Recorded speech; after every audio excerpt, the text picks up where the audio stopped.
Hello everyone, welcome back to my channel students. आज मैं आप लोगों के लिए बहुत ही अच्छी चीज लेके आई हूँ। जैसे कि आपको देख के समझ में आ रहा होगा कि important questions for economic subject exam 2023 and 24। तो ये जो आपका अपकमिंग बोर्ड एग्जाम है उसके लिए मैं आप लोगों के लिए इंपॉर्टेंट क्वेश्चंस लेके आई हूँ। तो आपको अगर ये वीडियो यूजफुल लगती है तो चैनल को सब्सक्राइब करने के साथ साथ चैनल को वीडियो को लाइक कीजिए और जितना हो सके उतने लोगों को शेयर कीजिए। तो ये जितने भी इंपॉर्टेंट क्वेश्चंस हैं उनको पहले मैं चैप्टर वाइज एक्सप्लेन करने वाली हूँ, चैप्टर वाइज बताने वाली हूँ। देन मैं आपको क्वेश्चन नंबर 2 से जो है जो भी PYQ यानी कि प्रीवियस क्वेश्चन पेपर्स हैं जो मैंने एनालाइज किया है उन सारी चीजों को देखते हुए मैं आपको उसमें देने वाली हूँ। ठीक है, तो बिल्कुल भी लेट मत कीजिए, चैनल को सब्सक्राइब जरूर कीजिए। तो चलिए वीडियो को स्टार्ट करते हैं। तो बेसिकली देखो, और स्टार्ट करने से पहले मैं एक टिप्स ये भी दूंगी आपको कि मैं हमेशा अपने वीडियोस में बोलती हूँ कि आपको कॉन्सेप्ट समझना बहुत जरूरी होता है। अगर आप ऐसे रट के जाते हो ना तो बिलीव मी एग्जाम में ना सब स्किप हो जाता है माइंड से या फिर पूरा ब्लश हो जाता है। तो बिल्कुल भी ऐसा मत कीजिए, कॉन्सेप्ट को समझ कर जाइए। तो एटलीस्ट अगर आप भूल जाते हो थोड़ी चीजें तो आपको कुछ तो याद रहेगा कि आप एटलीस्ट थोड़ा एक्सप्लेन कर सकते हो जिससे आपको एटलीस्ट 1 मार्क्स मिल जाए।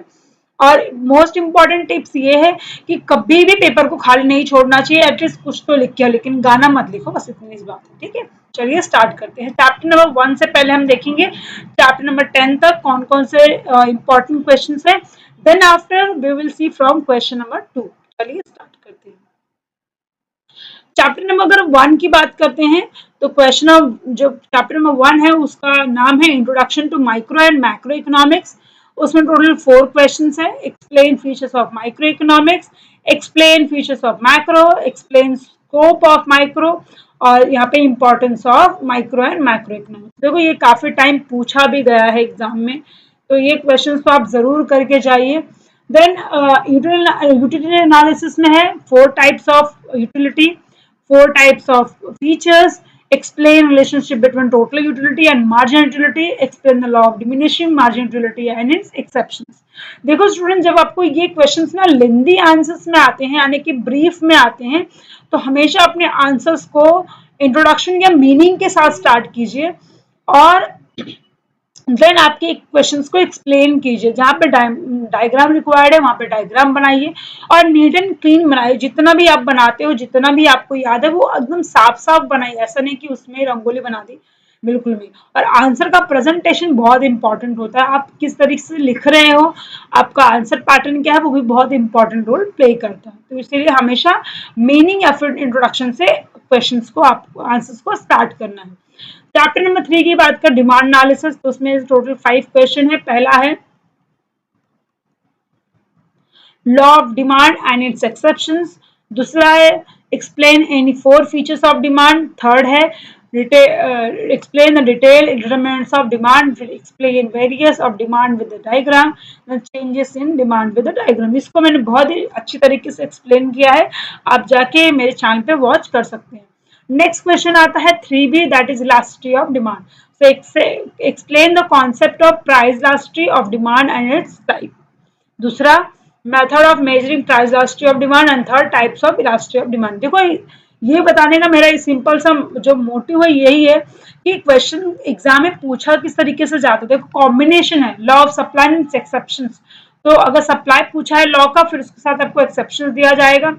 चेंजेस इन सप्लाई, देखो ये 4 मार्क्स के लिए पूछा जा सकता है और अगर 6 मार्क्स के लिए पूछा जाएगा तो वहां पर आपको चेंजेस और वेरिएशन दोनों देखने मिलेगा जिसको आपको एग्जाम डायग्राम के साथ एक्सप्लेन करना होगा। सो नेक्स्ट आता है फॉर्म्स ऑफ मार्केट। यहाँ पे टोटल 5 क्वेश्चन है। Explain any 4 features of perfect competition, explain the concept of oligopoly with 4 features, explain any 4 features of monopoly, fourth one, explain any 4 features of monopolistic competition, explain the concept of perfect competition and price discrimination under perfect competition। Chapter number 6 की बात करते हैं index number. देखो sometime ना आपको एक calculation part भी दिया जाता है तो आप कैलकुलेशन भी करके ही जाइए, ठीक है। फर्स्ट आता है types of index number, features of index number और significance of index number.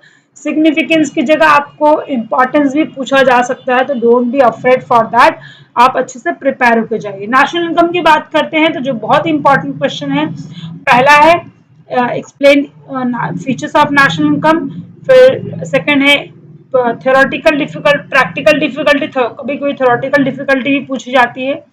Explain the method of measuring national income, ये नेक्स्ट क्वेश्चन। नेक्स्ट अब आता है चैप्टर नंबर से 8, public finance in India. State the types of importance of government budget, explain principle of taxation.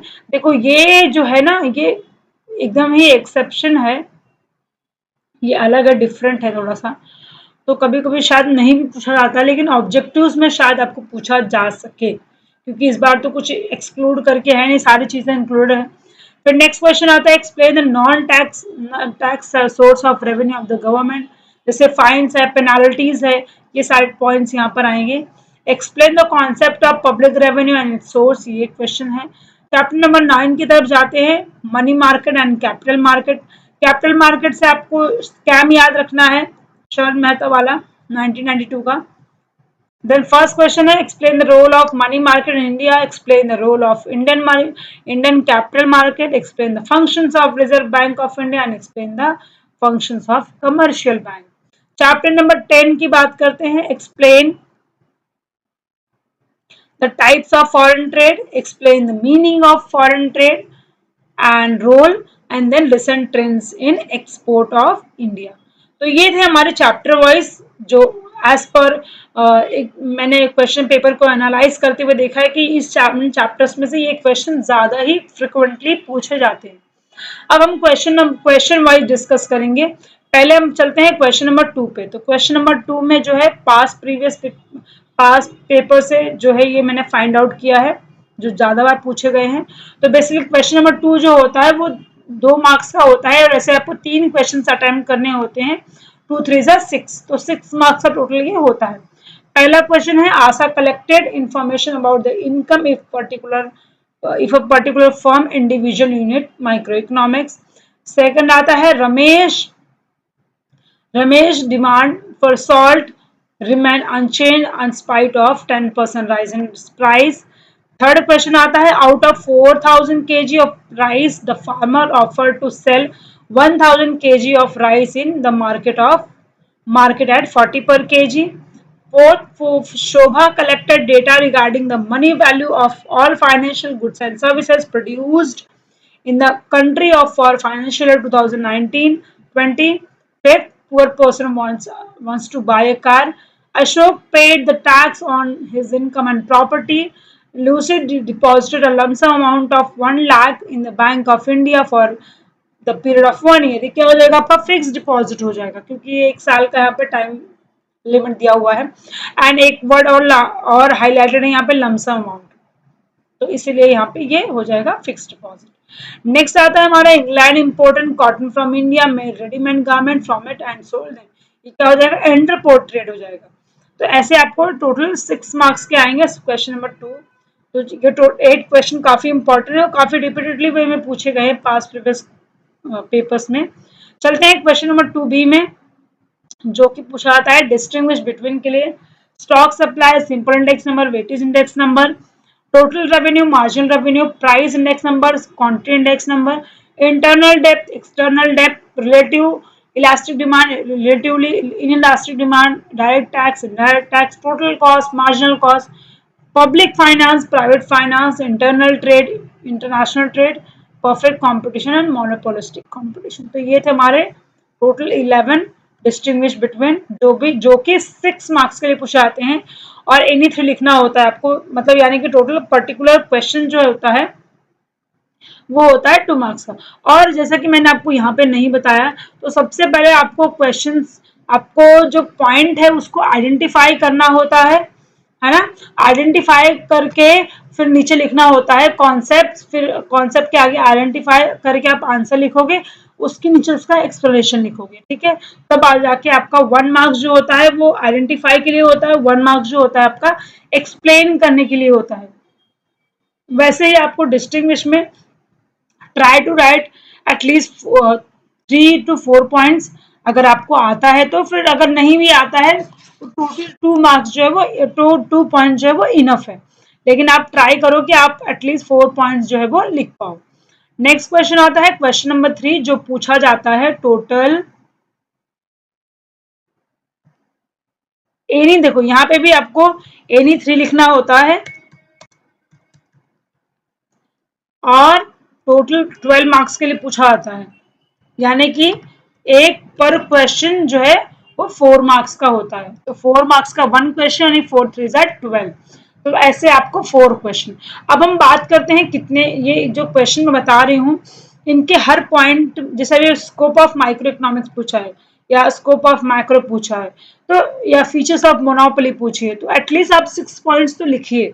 और हमेशा answers को meaning या meaning definition plus introduction के साथ एक्सप्लेन कीजिए, अगर आप एक्सप्लेन कर पाते हो। ठीक है, चलिए scope of micro economics, scope of micro economics explain in 5 source of non tax of government. Next features of monopoly, features of utility, types of utility, features of perfect competition, explain the ratio method of the price elasticity, identify practical difficulty in national income estimation, 5 explain problem faced by money market in India, features of national income, explain the function of central bank and explain the relationship between total utility and the marginal utility। तो ये 3A का है, sorry total utility chapter का है, second chapter का है। तो ये क्वेश्चंस को आपको बहुत ही अच्छी तरीके से परफॉर्म करना है, यानी कि हमेशा आपको इंट्रोडक्शन के साथ स्टार्ट करना है, प्लस आपको मीनिंग और अगर डेफिनेशन दिया हुआ है तो डेफिनेशन जरूर लिखिए, उसके बाद आपको आंसर्स को लिखना। अब बात करते हैं क्वेश्चन नंबर 4 की, जिसमें पूछा आता है state the reason whether you agree और डिसएग्री। तो टोटल यहाँ पे भी 3 क्वेश्चंस आपको लिखने होते हैं और टोटल 12 मार्क्स का होता है, 4 3 12। ओके, चलिए इसको देखते हैं। पहला क्वेश्चन है there are no exception to the law of demand. देखो यहाँ पे भी आपको पहले रीजंस बताना होगा, सॉरी पहले आपको बताना होगा कि आप इससे अग्री करते हो, स्टेटमेंट से अग्री करते हो या फिर डिसअग्री करते हो, देन आफ्टर आपको आपके रीजंस लिखने होंगे। अगर आपको पॉइंट्स याद है तो काफी अच्छा है, अगर पॉइंट्स याद नहीं है तो आप उसे नंबरिंग करके भी आंसर्स को लिख सकते हो।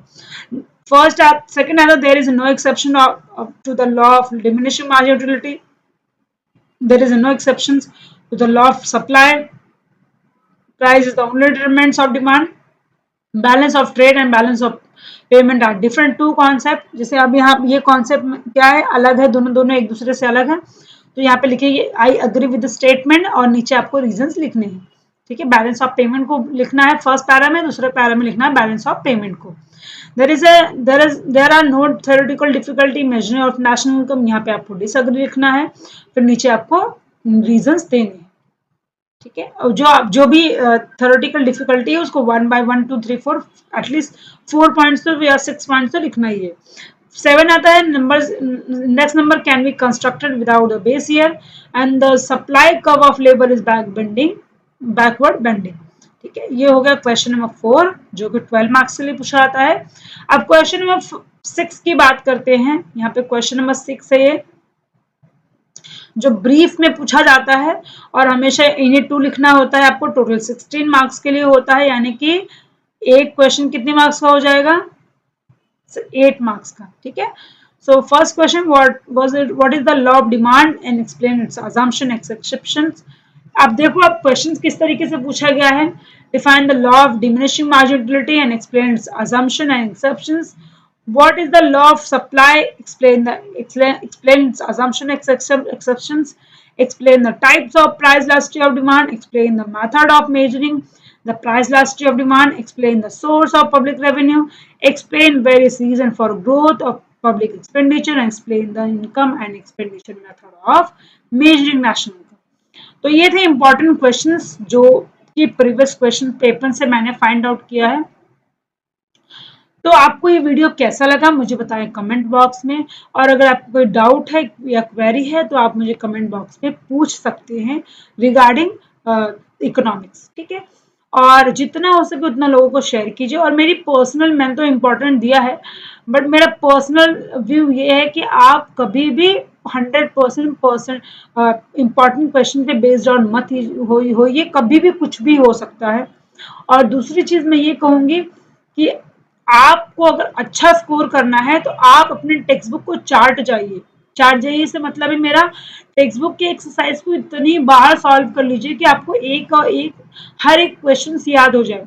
कभी कभी क्या होता है कि जो जो कैलकुलेशन वाला पार्ट होता है, जैसे इंडेक्स नंबर में है, तो वहां कभी कभी आपको नंबर्स चेंज कर दिए जाते हैं, अदरवाइज क्वेश्चन सेम होता है। तो वो कॉन्फिडेंस आपको कब आएगा, जब आप ज्यादा बार उसको सॉल्व करोगे, हर क्वेश्चन को ज्यादा टाइम सॉल्व करोगे, सारे स्टेप्स याद हो जाएंगे, फॉर्मूलाज याद हो जाएंगे, तब आपका कॉन्फिडेंस गेन हो जाएगा। तो अगर नंबर चेंज करके भी आपको क्वेश्चन पूछा जाता है तो आपको बिल्कुल भी फियर नहीं होगा रिगार्डिंग द सॉल्व। तो आप सब लोग अच्छे से पढ़ के जाइए और अच्छे मार्क्स लाइए, और कोई डाउट एक क्वेरी है तो आप मेरे चैनल पे पूछ सकते हैं। Thank you so much everyone, and do not forget to subscribe and share and like as well. Thank you so much.